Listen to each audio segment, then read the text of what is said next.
حضرات علماء کرام، معززین شہر، امائے دین اور میرے دینی بھائیوں، دور دراز سے تشریف لائے ہوئے مہمانان اعظام، السلام علیکم ورحمۃ اللہ تعالی وبرکاتہ۔ آپ حضرات نے ابھی برادر کبیر حضرت مولانا عبدالخالق مغشی صاحب مدد اللہ العالی سے بہت قیمتی باتیں سنی۔ اللہ تعالیٰ ان سب باتوں کے لیے ہمیں کافی اور شافی فرمائے۔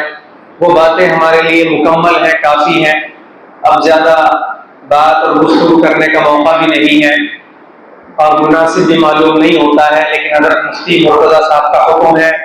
مختصر سی ایک دو باتیں عرض کر دیتا ہوں۔ سب سے پہلے تو میں یہ عرض کروں گا،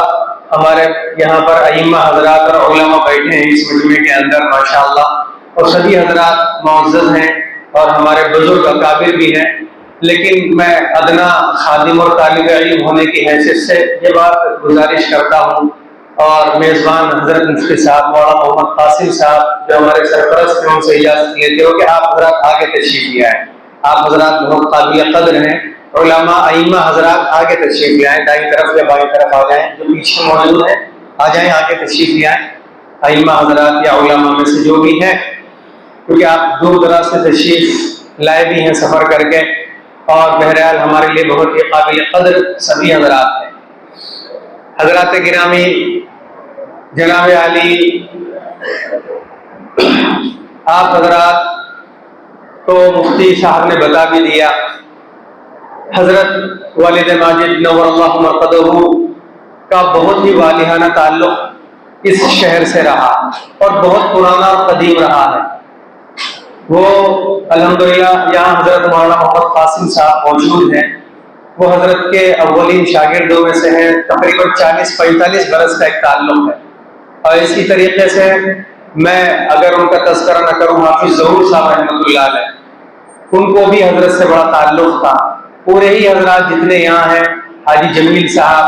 اور پھر حضرت کی بڑی شفقتیں ہمارے حضرت مفتی مرتضیٰ صاحب پر رہی ہیں الحمدللہ، اور ان کو بھی بڑا تعلق ہے۔ یوں سمجھیں کہ وہ ہمارے بھائی کی طرح ہیں، سبھی حضرات ہیں، لیکن حضرت کو ان سے بھی بڑی محبت تھی اور ان کو بھی بہت ہی عشق حضرت سے تھا، جنون کی حد تک آپ یہ سمجھیں۔ تو اللہ تعالیٰ ان کو بھی اس کی جزا عطا فرمائے، اور آپ سب حضرت سے بھی محبت کیا کرتے تھے اور انشاءاللہ کرتے رہیں گے، اپنی دعاؤں میں یاد رکھیں گے، اللہ ان کی مغفرت فرمائے، ان کے درجات بلند فرمائے۔ میرے بھائیوں بزرگوں، حضرت کا بھی طریقہ رہا ہمیشہ، جہاں بھی مغرب کی نماز ادا کرتے تھوڑی سی دیر کے لیے اللہ کو یاد کر لیا کرتے تھے، تھوڑی سی گفتگو فرماتے، وعظ اور نصیحت فرمایا کرتے تھے، کوئی بیان اور خطاب تو ان کا ہوتا نہیں تھا، آپ نے بھی بارہا سنا، وہی سیدھی سادھی باتیں 2-3 عرض کر دی اور اللہ کے بندوں کو اللہ سے ملایا، کوشش کری اپنی جو کوشش کرنے کی۔ قرآن کریم میں بھی اللہ تبارک و تعالیٰ نے یہی ارشاد فرمایا، اپنے نبی سے اس آیت کے اندر خاص پس منظر ہے، علماء موجود ہیں، اس کے بیان کرنے کا موقع نہیں ہے تفصیلی طور پر کہ یہ آیت کس خاص پس منظر میں، کس بیک گراؤنڈ میں جو ہے وہ نازل فرمائی اللہ نے، اس کا شان نزول، سبب نزول کیا ہے، وہ میں آپ سے نہ بیان کرتے ہوئے، وہ خاص ایک موقع تھا جب پورے کفار مکہ اور اس وقت کے مشرکین سارے کے سارے اللہ کے نبی صلی اللہ علیہ وسلم کو ستاتے تھے اور ستانے میں کوئی کسر باقی نہیں چھوڑتے تھے۔ یوں سمجھے کہ وہ محبوب صلی اللہ علیہ وسلم، وہ آقا مدنی جو کلمہ بھی ہمارا مکمل نہیں ہوگا، اللہ تبارک و تعالیٰ نے عرش کریم پر یہ لکھ دیا، لا الہ الا اللہ محمد الرسول اللہ صلی اللہ علیہ وسلم۔ دین مکمل اور کامل ہی نہیں ہو سکتا ہے میرے بھائیوں، اس پیارے بندے کو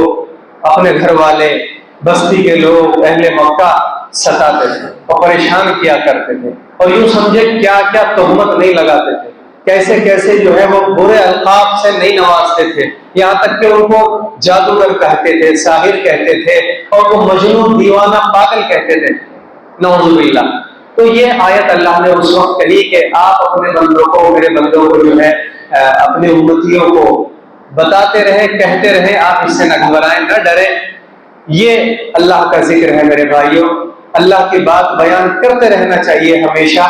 کبھی نہ کبھی تو کوئی موقع آئے گا کہ انسان کا دل پسیجے گا اور نرم ہوگا، اور اس کے دل پر جو زنگ لگا ہوا ہے اور اس کے دل کے اندر جو دنیا بس گئی ہے کبھی نہ کبھی تو نکلے.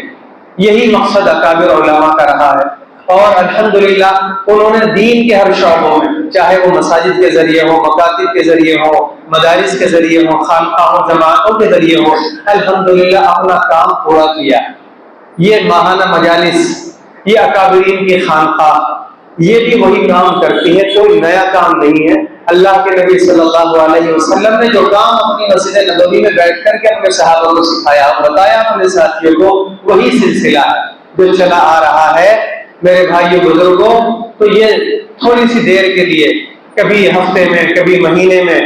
تو اللہ والے اپنے اللہ کے بندوں کو، اپنے ساتھیوں کو بلا لیتے ہیں، جمع کر لیتے ہیں کہ بھائیوں ہم غفلت میں پڑے ہوئے ہیں، ہم جو ہے دنیا داری میں مبتلا ہے، تھوڑی سی دیر وقت نکال کر فارغ کر کے اللہ کو یاد کر لیں گے تو نہ جانے اللہ اپنے نام لینے کی برکت سے ہماری اطاعت ساری بگڑی بھی بنا دیں گے اور اللہ ہماری آخرت بھی درست فرما دیں گے.